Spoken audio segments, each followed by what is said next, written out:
All right, looks like we got an instant green for once. Nice. All right, we're going to get the word out because we've got a lot to talk about, and I'm going to get fired up right off the bat. Welcome to the Bonnet Chronicles. It is April 2022, and there is a lot to talk about. I'm going to get to the main topic in just a minute, but I need to start with how disappointed I am currently with what happened in Michigan. And I mean, I should just bring up this. I'm just going to transition it over because it is breaking news. And while I want it tonight to just be about hope, I can't sleep on stuff like this because it directly impacts so much of what I've been working on and so much of what I've been working towards in the fight against these pockets of, you know, just I don't know how to frame it more than right wing bullshit. The Yallqueda, as I like to call them. I know that prosecutors feel like some of these 14 goons that wanted to be militia were coerced. But if you're that susceptible to propaganda and peer pressure where you will willingly agree to kidnap a government official, you do not deserve to be walking free. And welcome to the chat, Respect. What drives me nuts about our legal system currently and why I'm hopeful and why I can't wait to get to the better part of tonight's thing is that we don't prosecute people who are clearly guilty of stuff. You let my black ass walk around the affluent area and not belong, I could end up in jail or worse. The system is broken, and shit like this just sends the word to people who want to plot and scheme shit like this that they can get away with it. Now, these two idiots, yeah, they probably weren't the worst of the bunch.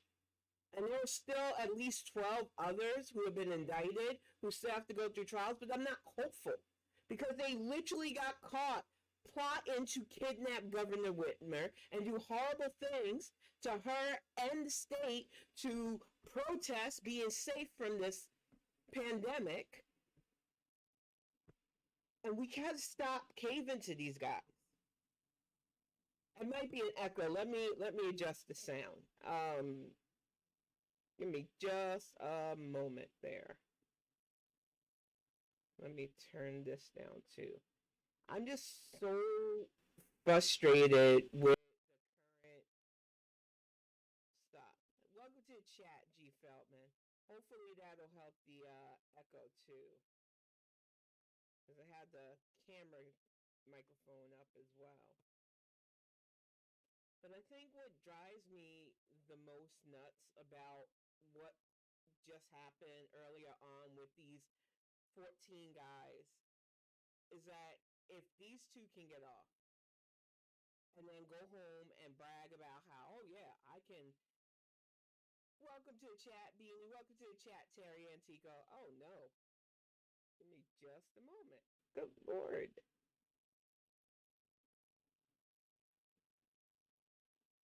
Okay. Is the sound better now? Can you hear me? Okay. I want to make sure I can be heard.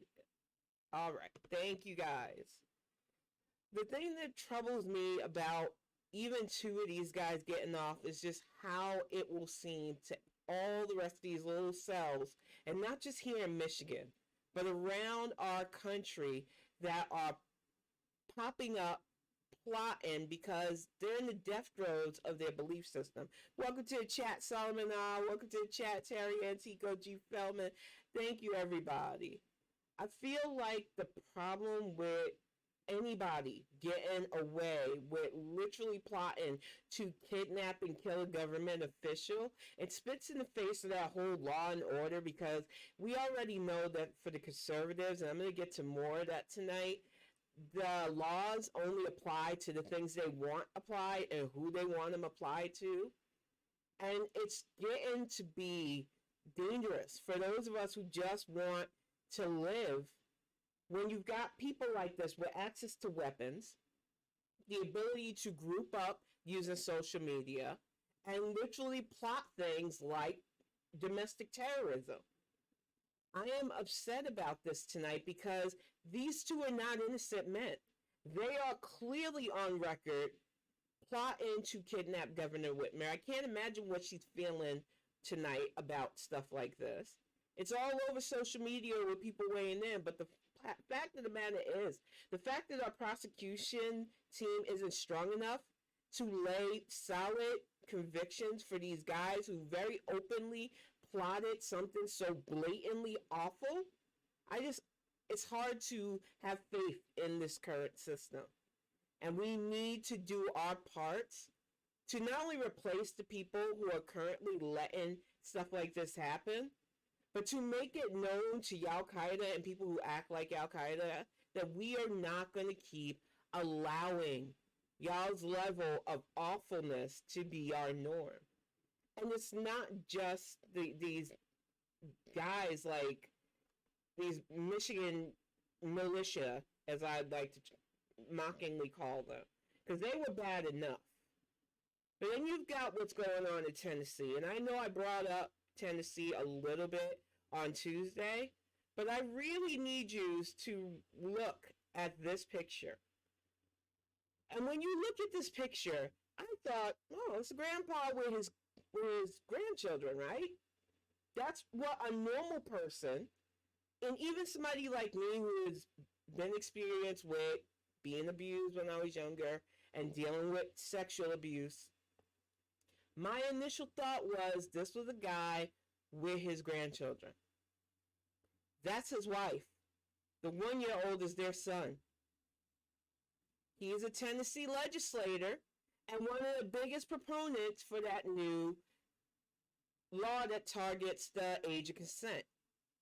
He was grooming this child since she was 16 years old. They started dating when he was 42. It is why we have to press back. It is why we are going to see awful things in the death throes of the Republican Party. This is what they want.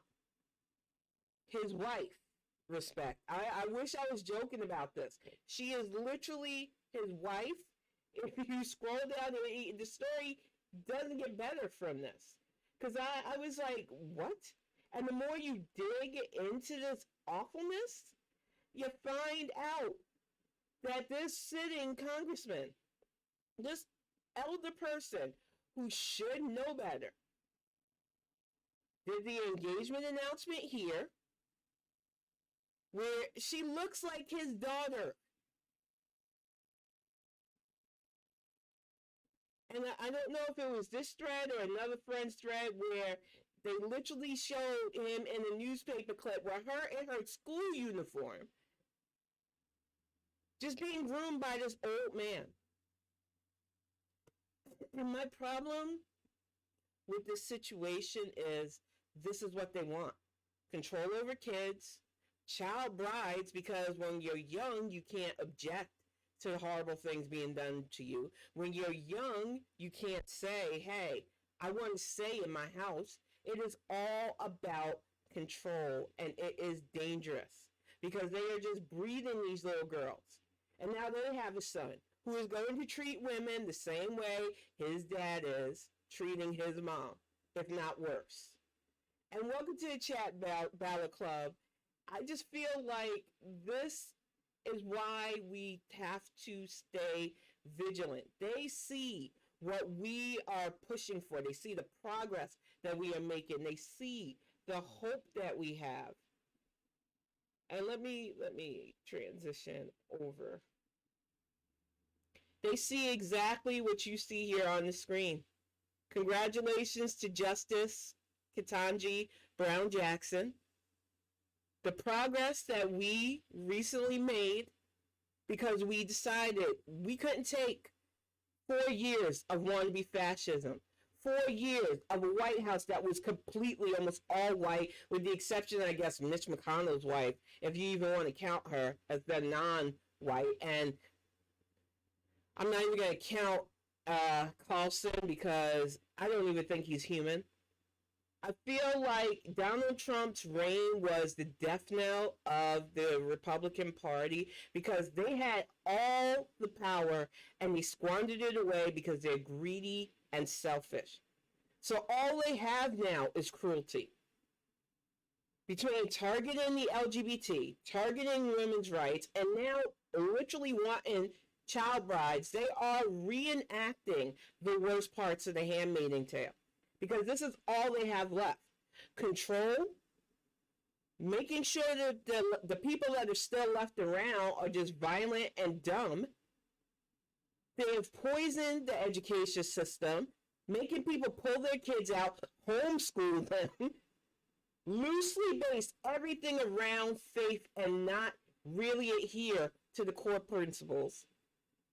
And now we see legislators who are literally 40 plus years older than their wives. And it's because of stuff like this. Because they see when we put our best foot forward, when we do our bare minimum and vote, hope happens. Progress happens. We literally have an administration that is not only doing things here and abroad, despite the world burning around us, because I'm not going to act like hope means we ignore what's going on in the Ukraine. I'm not going to act like hope means we don't see some of the issues that we need to tackle, and not just the populist issues. And I'm going to pick those apart tonight, too. I feel like people don't understand that having somebody like Miss Jackson appointed is the step in the direction that we all need, that the Conservative Party currently doesn't want. And sadly, we are going to feel the brunt if we don't push back against them.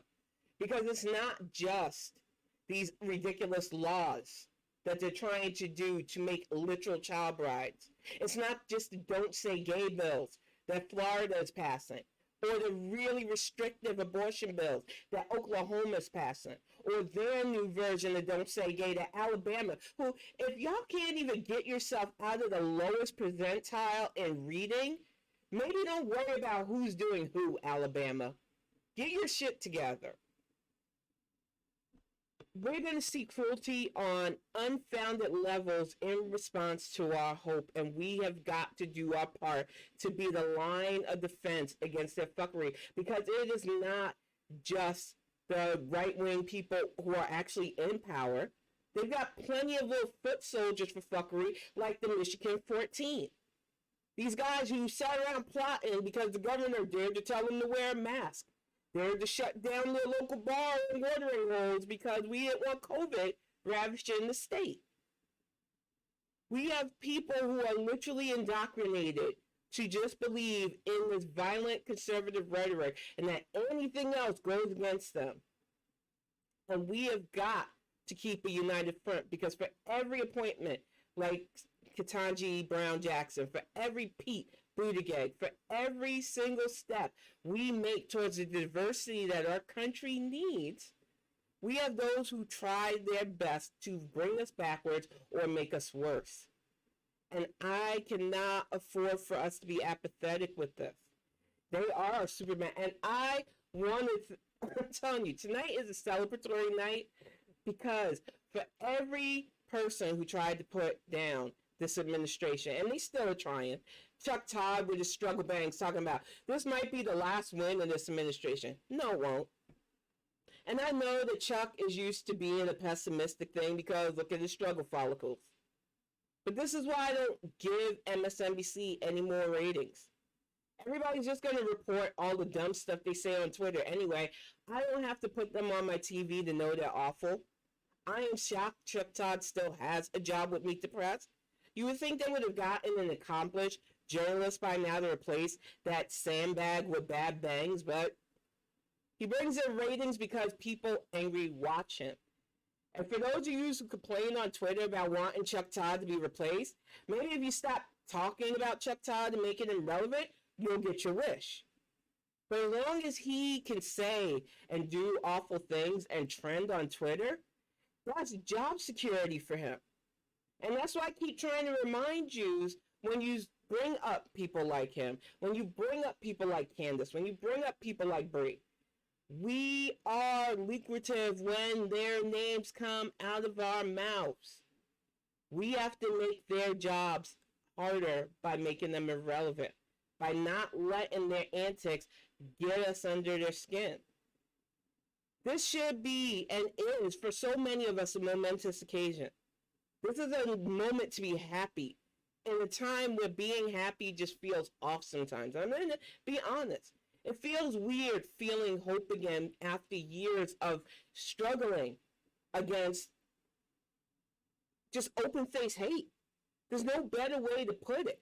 For 4 years, I watched people who I thought were cool just give in to their darkest, deepest inner hate of everything that I thought we were pushing towards.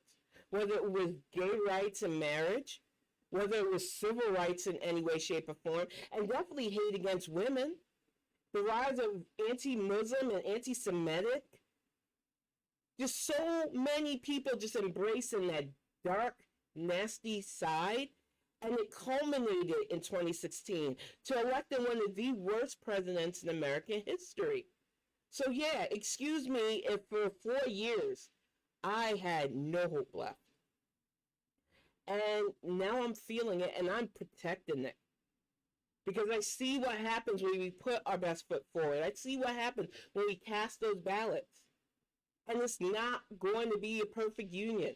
Because I like to remind people that we are still 50 states trying to act like one nation, and we're not always going to come together.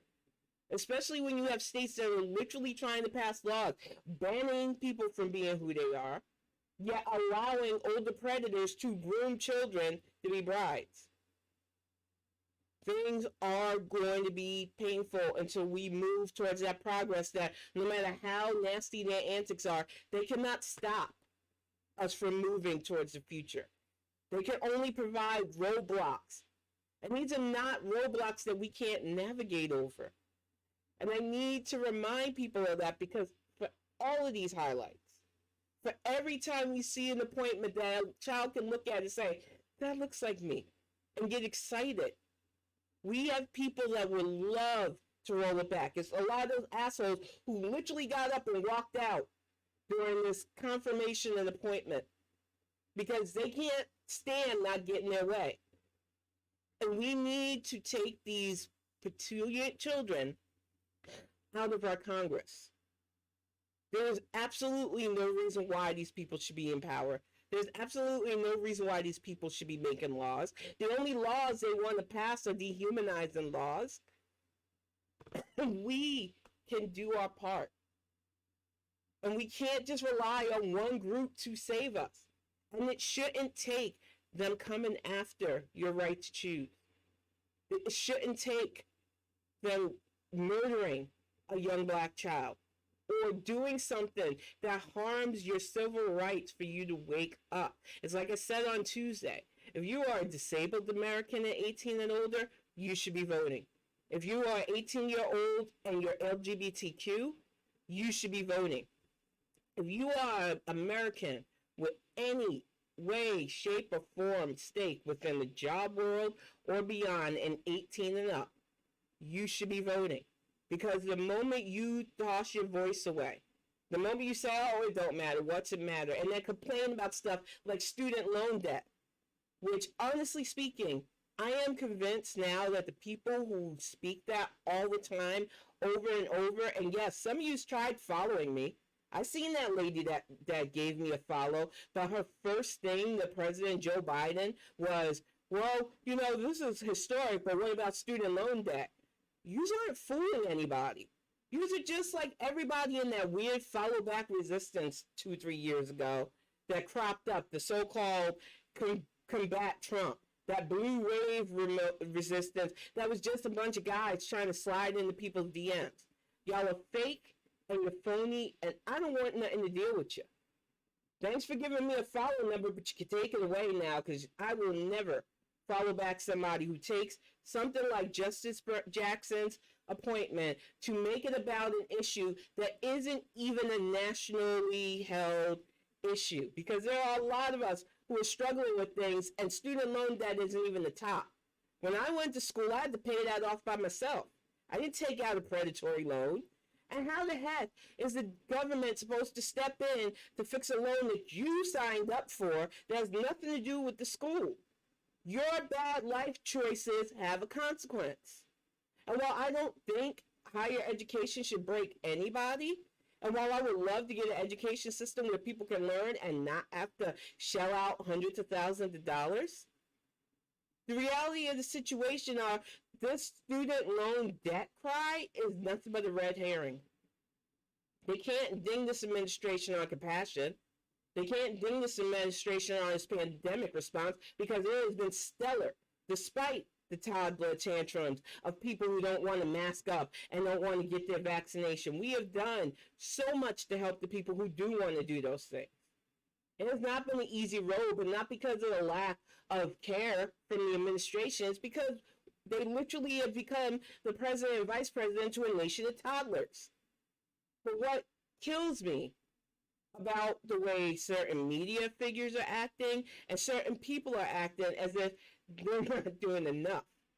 And I can tell you right now, let me get this image up because it amazes me, the people that say crap like this, not realizing just how much Joe Biden has done, just how great he's done. Let me just browse the congratulations, because it's a crazy thing to have people act like this administration has done nothing. This thing was so big that I couldn't even. Oh my gosh, it is. I know people making memes. Y'all might have to learn how to break these things down. And I will show you just in size, just in scope. And this is small. I honestly speaking, he has done so much in his first year. This is not hyperbolic. This is all the work that this administration has put in to make things better. And yes, you can add confirming Judge Jackson to this. And I think what kills me about this situation is there are so many people who play in the game of, okay, well, what can you do for me then? Instead of, all right, what else can we do to make things better for everybody else? The problem with that is it's real easy to be contrarian. It's real easy to say something populist like student loan debt, because while there are people directly impacted and affected by college loans and issues, they often ignore the fact that exactly means there are state legislators who should be drafting, who could draft bills against predatory loans. One of the loudest squawkers is a certain Massachusetts senator who gets lauded as a policy wonk, loves to co-sponsor bills and then take credit for them and pretty much copy people. Her whole life has been fraudulent. And yet people, exactly means, people ignore the fact that it doesn't matter if we're talking about the war in Ukraine. It doesn't matter if we're talking about the appointment of Justice Jackson. It doesn't matter what the subject is. You can be assured that Liz Warren will make it a point to talk about student loan debt because it is a new Medicare for all. And it's tiring because she knows that there are people that are affected by bills from college. But it's not like she cares. She just knows she can rally enough people who are only focused on that, who can only drive that point across. Like that weird lady who tried to follow me. And I'm going to make it a point again. If you're taking, welcome to the chat, Yoga. If you're taking what is one of the most historic moments, we have never had a black woman Supreme Court justice. And since Thurgood Marshall, we have not had a decent black Supreme Court justice. I don't count Clarence Thomas. In fact, with what's going on with Ginny, Clarence really should be stepping down. because he is clearly a compromised figure. And for his appointment to Thurgood Marshall's position was a slap in the face, and George W. Bush knew what he was doing when he did that. So when I say that this was a historic moment, when I say this was a moment my eyes welled up, when VP Harris did the confirmation and then gave that speech today about talking to a goddaughter, this just hit at home for me.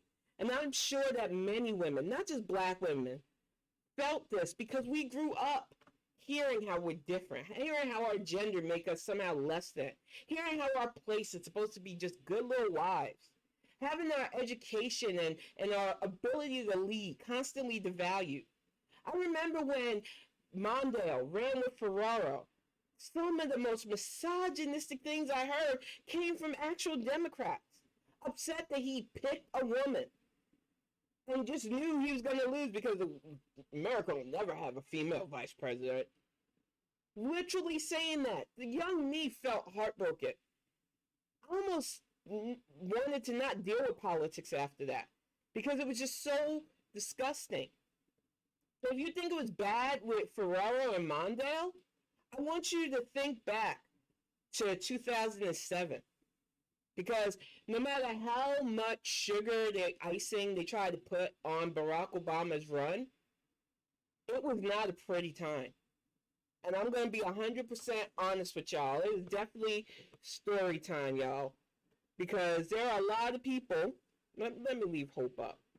But there are a lot of people who like to pretend like Barack Obama's run was smooth. It wasn't, because a lot of us were Hillary Clinton fans. We knew the Clintons. We trusted Hillary, especially after her senatorial run. We thought that this was her time to shine.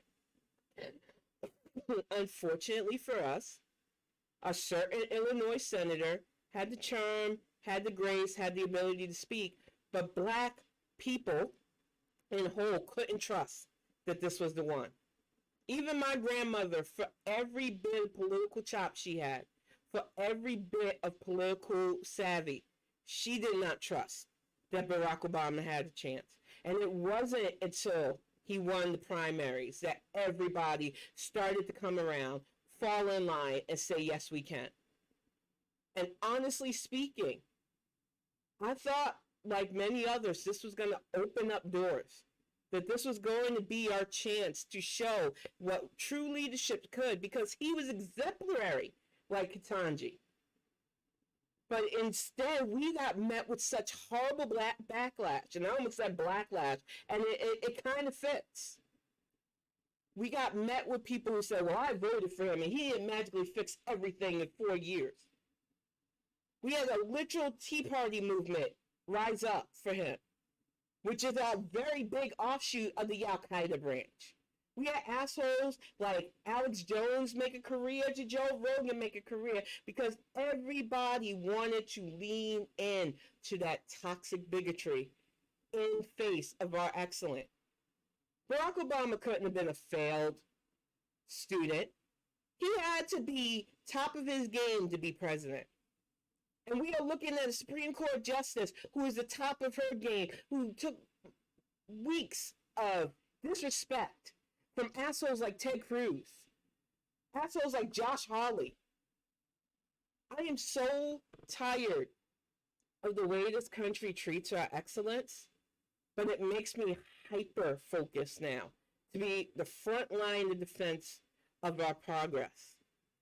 And that is the way we have to be, because exactly, Beans, we see these states in the South especially, but here in the Midwest too, that are up to shenanigans. And you can't tell me that those states especially, and Georgia to the mix, didn't have some political shenanigans and aren't going to keep indulging in political shenanigans. And right now, we need to keep an eye on states like Georgia, where Kemp is going to do his dirtiest to try to cheat. Florida, where DeSantis will let go with his cold, dead fingers. Abbott in Texas. Those yahoos in Alabama who are trying to pass their own restrictive laws. We have states that we need to win. And it's not just Pennsylvania, where Grimace with a fucking gun thinks he's slick. Oh, I'm a democratic socialist, but you're not allowed to put that in print. I want the leans and the Bernie brats, but I don't want direct association with them. John Fetterman is playing a dangerous game in Pennsylvania, and we cannot afford to play with Democrats who can pull guns on people. I don't want those kind of people in our Congress. There are plenty of viable candidates in Pennsylvania. Please pick wisely. We need people who are going to work with us. We need people who are going to pass legislation that actually helps their constituents and beyond. We need people to understand that if you want student loan debt, learn basic civics, because if you got a functioning House, you got a functioning Congress, you'll get laws drafted that will be passed that stops the predatory lenders. Actually puts on the books that these people cannot make you owe them for the rest of your life for daring to take out a student loan. But instead, you would rather think that the president is like a dictator and can just, we can put out an executive order. You know what can stop an executive order, which is something you should have learned about Trump? Why we didn't have it a lot worse, even though it was pretty bad under Trump, is because every time he put down an executive order, even before he packed our Supreme Court with the beer guy and the handmaiden, the Supreme Court was able to shut down a lot of his worst shenanigans, overturn things like his Muslim ban, stop his transgender bill. I think you need to understand that there are checks and balances within our system for a reason, because we don't want a dictatorship. And I'm hopeful that enough Democrats understand that we don't need a dictatorship. And we don't need to always fall in line. One of the beautiful things about our party is our individuality. The fact that we can come together and elect people that want to do the job, but that we don't always have to think alike. And I know Twitter makes that hard because the click game has been strong and it's really exhausting. But for the most part, we are different walks of life, and learning how to just respect each other's boundaries and understand that we don't have to know each other that well to respect that we all deserve to be here, and that we have to be a strong front against the death throes of conservatism, because they are going to fight hard, and it's sad. They recruit people as young as 14. They tell them, if you believe in God, you need to be a child bride. I'll give you a gun so you can defend your house. I will emotionally and mentally abuse you so that you'll be unstable, put you in a crappy job with little pay, give you aches and pains, get you just high enough on pain pills, and then tell you we got to take those away because those pain pills are making you a junkie. Destroy your small towns and tell you that we're doing it for your own good, but it's the fault of some liberal because of it. And this has been a constant indoctrination for years now. You think these tantrums of, I don't want to wear a mask, or this COVID thing isn't as bad as it is, came overnight? This has been over 40 years of constant Republican indoctrination. Since Reagan, honestly, Reagan really made it laissez-faire to push that moral majority bullcrap, to push that whole idea of Christian conservatism as a forefront to the American politics, ignoring the fact that America is full of different religions and non-religious people. And the scary part is just how effective they were in this. And we have to do our part to make America more diverse, push back against these toddler tantrums because they're not going to stop, and realize that karma really does work. And sadly, they're going to hurt more people as they go out. But we have got to keep moving forward so that we can see more historical appointments. We can get legislation on the books that not only preserves our civil rights, but puts forward rights to keep us educated, safe, and feeling whole as human beings. Exactly. And emotional maturity for them is not going to happen overnight. I have to be realistic about it. I don't like just shitting on a whole group of people, but when you have enough empirical data, when you watch things like the trucker convoy, When you see the way Fox News still gets ratings, when people know the stuff they spout, it lies. They have to call themselves news entertainment because what they say is garbage. But they push the fear agenda and that whole idea that the only way to be good people is to be morally on the face looking some way, even if you don't truly feel it. Who cares if your towns are degrading? That's the fault of somebody else. It's never anybody in their group's fault for the bad in their lives. And that's how they get away with their indoctrination. Oh, your town's shitty? That's the fault of that liberal. Who cares if they've passed laws that bring actual revenue into the state? They don't look like you, or they allow stuff for people that don't look like you, so they're bad. And this is what we are up against. Exactly, Beans. They really should. They really shouldn't be allowed on the air either.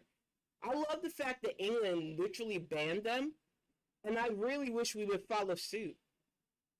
Who's gonna miss Laura Ingram's weirdness? Literally getting upset because Saturday Night Live made fun of her. They're talking about you. The fact that you're relevant enough to be talked about by Saturday Night Live should be enough, but they're very thin-skinned people. Tuckhead Carlson, like, this guy is literally a trust fund brat. So many people in journalism are. And it makes me sad because we just lost somebody who I feel was a trusted voice, somebody I followed and that I could rely on. And it drives me up a wall that we lost a good soul like Eric Boehlert, and we still got assholes like Tuckhead. And case two, but with Eric, it was different because with Eric, he really pushed, not only against fellow journalists, but politicians. He was a source of fight and misinformation. And it just drives me nuts because how he died doesn't make sense. And all people are talking conspiracy theories. But what I can't help feel is that we lost a good voice, and we don't have many of those left in journalism at all. Honestly speaking, between the Maggie Habermans of the world, the live-action Millhouse Walker Bragmans of the far left, every bit of the clowns on Fox News, our media is garbage. We can't even trust the sister girls that look like us because they go to Cabo together, come back with their ways of talking about how the Dems aren't doing enough. We are in a fight for our life against misinformation, people who refuse to tell people about state and local elections that could help us get better. Because for them, it is lucrative for us to be miserable. For them, it is lucrative for us to be in the cycle of fuckery where our fears have them clicking and watching their news publications. And we have to stop participating in that cycle. And it's hard. Because I know during the last 4 years especially, every time I got agitated, every time this administration, previous administration did something, I was running to find out what I could find out next. And the media was not our friends with that. If they didn't downplay very serious things like uranium literally going missing, stuff like the people of Yemen being betrayed, the outright refusal to fully cover what happened to those 4 soldiers in Africa, which we will probably still never get answers to. So much happened under Trump, and then you throw the pandemic on top of it. Instead of having a media that fully weighed accountability for their part in the bad, we had guys like Bob Woodward withhold vital information to sell a book. Because that's what our media is right now. Just people trying to be famous, trying to make a name for themselves in the misery, sell their next best-selling tell-all. So when you have somebody like Eric who was just in it for the truth, who didn't care who he argued with or pushed back against his fact-finding, it hurts. And we have to pick up the slack. Those of us with voices, especially, those of us with platforms who take the time to do this seriously, we have to keep that torch of fact over fiction burning. And it's not an easy job. After the last time I put out misinformation that I got sent through a DM, I'm even more cautious. If I can't triple verify something now, I don't put it out there. I realize that if I am going to use my voice for this stuff, if I am going to be serious about it, I have to be able to factually put the stuff out there. And it's not going to be easy. And that's why if any of you ever find something and you think it's interesting, let me know. But it hurts in the realm of hope when we lose good voices to this. And that's why I'm begging y'all. I know it's not easy to do this, but you gotta start tuning out the negatives. We need to see less of Candace Owens stuff because you know with this appointment, she's gonna run and say anything off the wall to get her name in speaking. We've got to stop ignoring the people who especially aren't in power and start focusing on putting people in power. We've got amazing senators like Senator Ossoff, Senator Warnock, Senator Booker. Those three were a light during those nominations. They shined a light on what we can have if we vote. We have representatives like Sharice Davis. We have representatives like, oh gosh, sorry about the cough, y'all. We have Chantel Brown. We have so many young, very educated representatives in our Senate and our House of Representatives. So I don't need to see that MTG, that fucking talking Muppet, is feuding with Jimmy Kimmel. She's gonna lose. Jimmy's from New York. He's done the dozens. He is a Gen Xer. She don't want the smoke.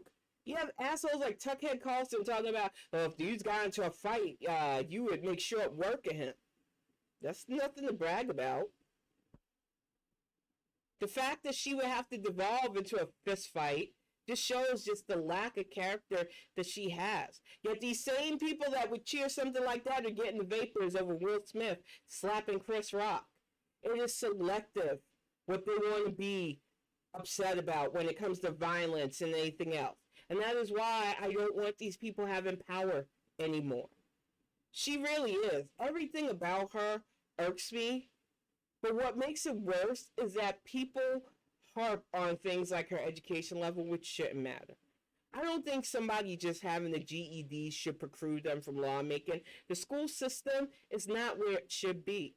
But the fact that she's a Nazi, the fact that she is an odious idiot, that should preclude her from being a lawmaker.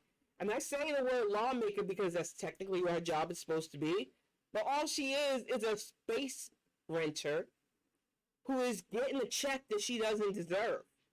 So if we want people like her out, people like Cawthorn out, who don't even know what to make of Cawthorn. How are you a toxic male when you know the life of being disabled? When you know the life of having to live a bit differently because of something traumatic that happened to you? Instead of using that to become a better person, he uses it as a mask for all the evil in his heart. And I cannot stand people like that. And there are so many of our groups that have those people that know that they can fall back on things about themselves that would normally gain not only sympathy and understanding and empathy, but it hides just such dark hearts. We see it with, oh gosh, I want to call him Mushmouth. You know who I'm talking about, the one black Republican that decided to vote against Ketanji Brown Jackson's appointment.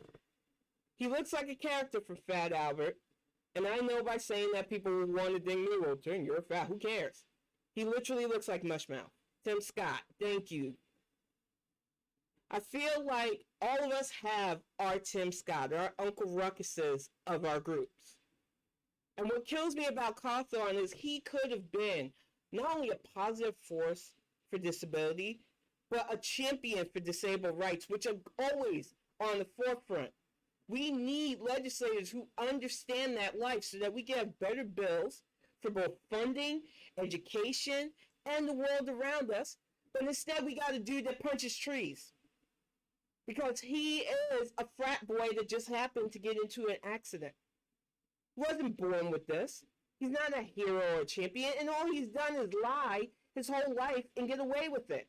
From his Paralympic training that never happened, to everything that happened to him up to the accident. The man has been odious his whole entire life. So just giving him something that he can go, well, no, you've got to have empathy for me, was worse. But he is typical of guys that are raised in that toxic environment. And he doesn't need to be a policymaker. Some of the questions and the way he acted towards Ketanji Brown Jackson just floored me. Because, dude, you don't belong where you're at. How dare you? She graduated magna cum laude, the top of her class, twice in an Ivy League school. And I don't think I need to tell you how hard it is to be black in an Ivy League setting. Black anywhere in America is a struggle dependent. But in certain social circles, you are automatically made to feel like you're being there. You're either treated like the help, or you're treated like you don't belong, or you hear things like affirmative action. And they think it's natural to be that way around you. That's why I knew that painful smile and that grimace that she held back as she dealt with that indignity. She was used to it, especially in Florida. Florida was where I dealt with the worst corporate good old boys. So I knew everything Justice Jackson was going through there. Because you just smile and get that paycheck. You smile when you do your job. You smile when you let those little microaggressions just build into your system. Because it's what we have been taught to do. But I want less women going through that. I want stuff like the Crown Act passed so that less women like me have to worry about our natural hair being too offensive. I want to be able to be in spaces no matter what my income level is and not have to worry about feeling out of place in my own country, because this is my country too. And I know I'm not the only one feeling this way tonight. If you've ever been othered in America, hope. Don't just let it all go to the wayside. Don't just be apathetic, and stop letting the contrarians dictate how you feel. We are our own best front against these guys. And they don't want us feeling that way. They want us feeling depressed. They want us feeling low. They want us not having a voice at all, or thinking, well, it's not going to matter anyway, but it does.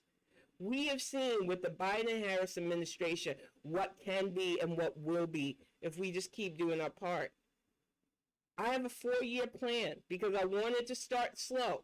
I wanted to see how things were going to go because we just came out of hell. And my 4-year plan, definitely going to be voting in this midterm. We have a whole bunch of legislation on the ballot. You know, we legalized pot here, so money's coming in. And we've got revenue to help with the environment here. But we also have a governor who not only has to be protected against Yallqueda here, but who just wants to clear up some of the messes that COVID brought. There are a lot of people that fucked over our state for PPE loans, for all sorts of fraud. There's so much to get together, and we need legislators who can not only work with the governor to stamp this out, but who won't give in to that kind of stuff. I've seen some of, because she's got 12 Republicans gunning for the governor, because they see how the money is going to come in from pot sales and everything else, and they want to ruin the state. And one of the dudes literally had a town hall where he brought guns. I don't want that guy as governor. I'm going to do my part to make sure he's not elected. And I cannot do this alone.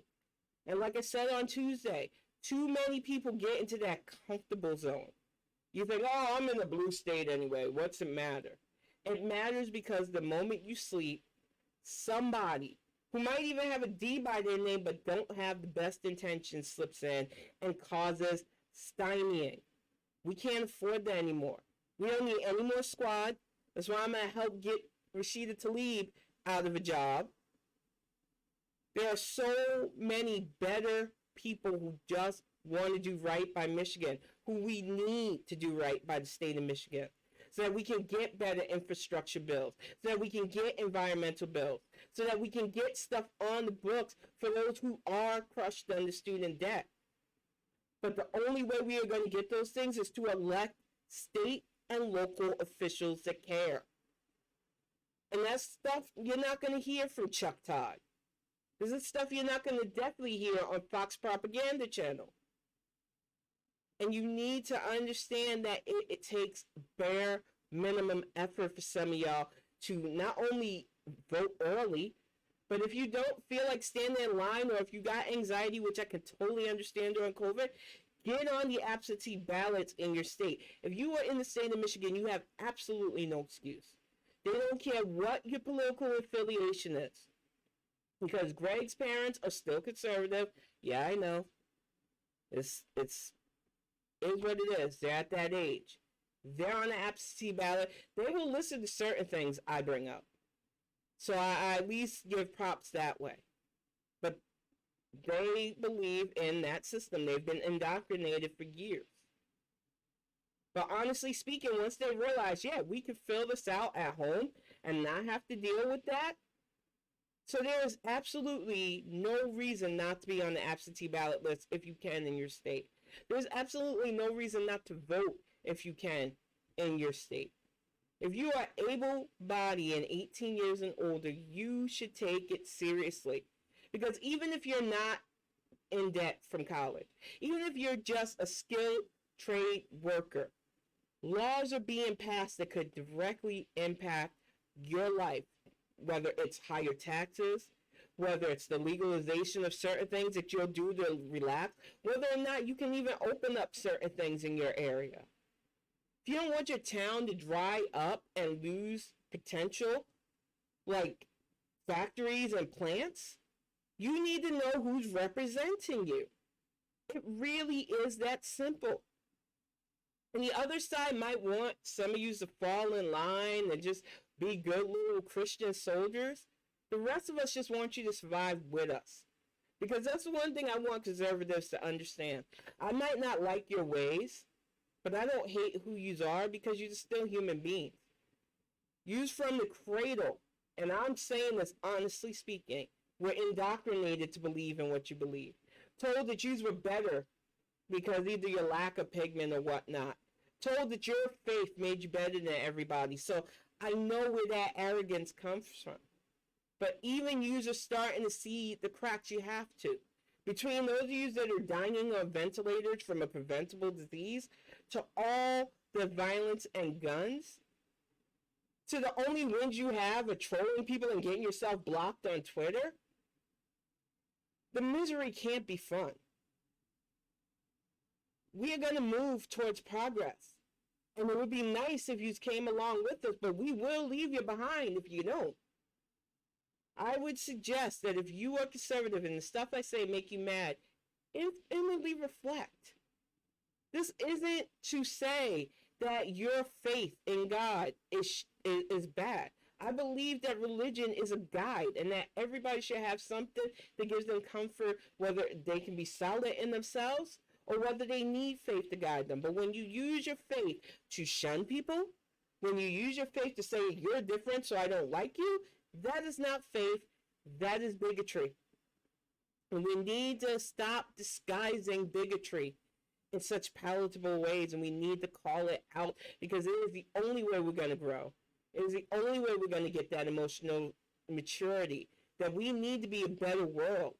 And it's not just here, but I can't begin to worry about how other countries are when my country is still burning. When the people doing their damnedest to put out the fires are taking hits from people who act like they know what's at stake but don't care because it's lucrative for them for us to be burning. We have to be the front. I want more slow news days. I want things to be so boring in the realms of domestic issues that we can be nosy about what's going on overseas and stuff. But right now we are still dealing with gun issues that really need addressing, education issues that need addressing, and social issues that have been ignored since this country's inception that cannot wait anymore. The fact that it took this administration to get our first Native American secretary of anything, the fact that we finally have an openly LGBT member of our administration for transportation, the first Black female Supreme Court justice in 2022. That should open your eyes.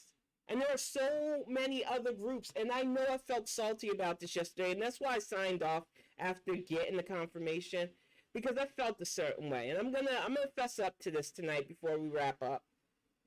I want diversity. I don't think anybody who knows me believes that I don't believe that we should all be reflected in our government and judiciary system. But I'll tell you that I felt a bit bitter yesterday when I seen people from other groups saying, okay, well now Biden needs to do this for us. But you're not putting in the effort. And I need to be 100% real with this. Justice Jackson was a result of Black women turning out. That was a thank you gift for years, not just recent, but years of us showing up reliably. That was a thank you.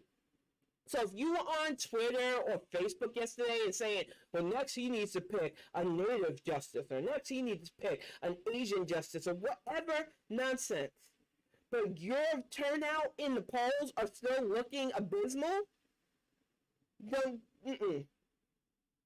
because if you want reflection in politics, like I want reflection in politics, you need to vote for it. You want your voice and a representative that looks like they will speak for your voice, you need to vote for it.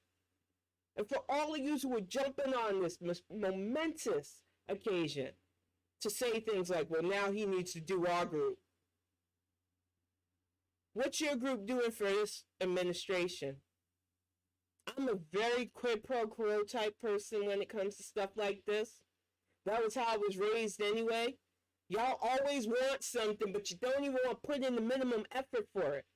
If you're not going to put in the personal investment, you can't bitch because your group isn't being reflected in an administration. They look at who turns out. The poll numbers don't lie. Certain age groups don't represent at all. And even my age group needs to get it together. I know y'all are tired, Gen X. I understand that. But we need to represent because we were the rock the vote generation. And there's absolutely no reason for anybody 40 and up, especially since we are directly impacted by state shenanigans. Especially when this Build Back Better bill has a plan that helps us with elder care and child care. That recognizes that we are doing both in a lot of our households. And if you want these things, including representation, you have to put in the bare minimum effort for it. Exactly, G. Feldman. That's the thing that I really heard about yesterday, too. And why I was like, you know what? I'm logging off. Because this was getting me mad. There were so many people that I know. They never have anything to talk about their state and local elections.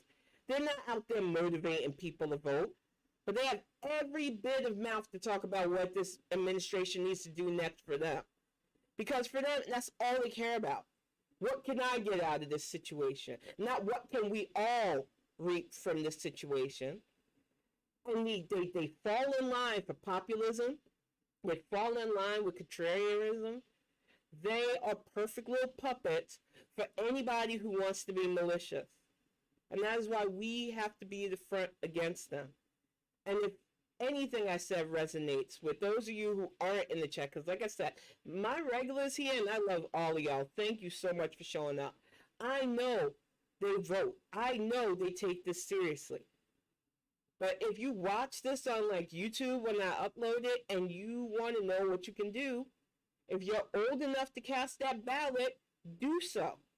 And it's like I tell people, I am not going to tell you who to vote for. I'll tell you who I would if I was in your state, and you can use that for however you want. I just want you to use your voice. I know who I'm voting for in these midterms. I've been studying, I've been weeding out people, and it is not easy because the race against Rashida Tlaib is probably going to be hot button. I had this one lady who I wasn't even going to look at first because her YouTube videos made me go, wow, she's weird. But I realized the weirdo might actually be the best for the job. Because the lady everybody was trying to push at me has very bad. I'm a bookkeeper. I follow that money paper trail. And her husband's money paper trail, I'm not trying to help another scammer get into the House of Representatives, y'all. I'm sorry. I don't care if they look like me. I will vet. It's important to me now because I can't afford to put another squad member into. We already got Tlaib there. And I want to see her defeated too. And we've got some strong contenders. But one of them, I was going to feature her. And then I started digging because I used to do journalism. Yeah, it was for games, but you still had to do investigative stuff. You still had to do digging and grilling people for interviews. So I still had that in me. And the more I digged on this young lady, the more it just didn't sit right with me. So, yeah, Michigan is not going to be easy, but I'm going to keep vetting. And like I said, the one lady I am leaning towards kind of a weirdo. Her YouTube videos remind me of the Bonnet Chronicles, though. Only, a lot less melanated. But I think she cares about this state. She doesn't give off that pseudo-fake Christian vibe either. She's just a down-to-earth, dorky lady that wants to run. So I'm very interested in seeing how serious she is about her bid because she might be unseating Tlaib. And I know people have pushed for me to do it. And like I said, if I had the mental capacity to actually run, because I've worked on campaigns, I'd do it. But honestly speaking, I don't. I don't have the stress factor for it. And it's a stressful job because I wouldn't go in there just to be on camera. I would want to actually draft policy. And I would love to have one day where politics isn't so stressful, but these are not the time for this. And we need people who can not only navigate the bullshit, but also get the job done. And I really, truly believe that we have those people here in Michigan. We just have to vote for them. And I believe that you guys have those in your state. And we definitely need to vet and vote. That is our best bet against the child bride havers. That is our best bet against the don't say gay pushers. That is our best bet against everybody who's trying to drag us back from the progress that we fought for. The progress that they got arrested at Stonewall for. The progress that my grandparents had dogs and hoses turned on them for. We see how people want to drag us away from that progress, and we cannot let them. So if you watch these Bonnet Chronicles, please remember that the next time you sit at home and the midterm comes up and you're like, that doesn't matter. It does. Seeing Justice Jackson sworn in made my eyes well up, and I want it to be one of many. She's not the first historical appointment that I got to live through, thank goodness. But I don't want her being the last. And I don't want the response to her appointment to be more awful. But we know that's all the other side has going for them right now. So our best bet is to keep that united front against their fuckery by voting. But I'm going to get ready to wrap this up, y'all. I've got a surprise. Tomorrow I will be doing a Lost Ark stream. I'm not sure how it's all going to play out because I really don't do gaming streams that well. It is so hard for me to game stream and pay attention to chat, but I am looking forward to this. I am going to show everybody everything from the beginning character building because Lost Ark is just beautiful. Let me bring up an image here just because I like bragging about my mage. Like, I know people don't get how representation can affect people. But when you go in the gaming world and places that are normally, for a certain demographic, it can be hard. But when I say Lost Ark really gave me just complete ownership of my mage. I'm telling you, and I'm looking forward to let me bring her up. I'm looking forward to showing how you can build a character and just riffing on the story, because some of the stories really don't. You know, it is a story written by dudes. You can tell. But I just love being able to play games where I feel represented, where I can make characters that I feel represents me. And I know that there are some people that are like, oh, what's that matter? You know, I'm always represented. And that's why. You're always represented. Some of us aren't. So I'm really excited about, you know, doing a Let's Play on Saturdays, since Axiom works now anyway on Saturdays. So it gives me a bit of free time for a couple of hours to go in, do this Lost Ark, maybe answer some questions. So if you're free and you want to bounce in, you're more than likely happy to. If not, I'm still going to do it anyway. Maybe upload an hour or two on YouTube here and there. It all depends. But that's what I plan on doing tomorrow. And then Sundays, I do my D&D group. We're live. But honestly speaking, I am awful with game streaming. I commend those who do this for a living, because they're really good at paying attention to the game, paying attention to chat. I'm an old lady. When I get pulled into my games, I like playing them.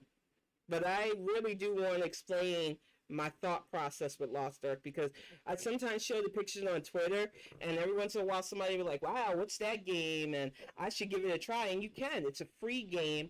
Amazon runs it, so you know they're constantly giving away free stuff too to get you keep playing. And it's just fun. And you can play it solo, or you can join the community, and it's just been nice.